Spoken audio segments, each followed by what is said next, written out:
Install Android 10 on Mobiistar C2 via LineageOS 17.1 GSI Treble ROM. Please check the description for important notes and all the download links.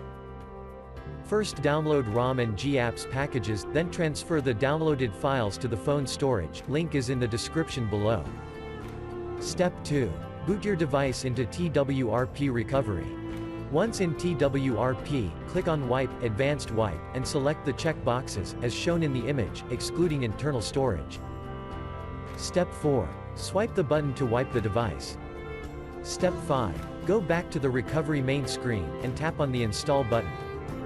Step 6. Navigate to the storage, and select the ROM ZIP file. Step 7. Finally, swipe the button on the screen, to install ROM file.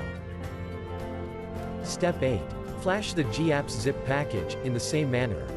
Step 9. After GApps flashing completes, select Wipe Cache and dalvik from bottom left side of screen, and swipe to wipe. Step 10. When the flashing process is complete, hit Reboot System. That's it, you have successfully installed the ROM on your device.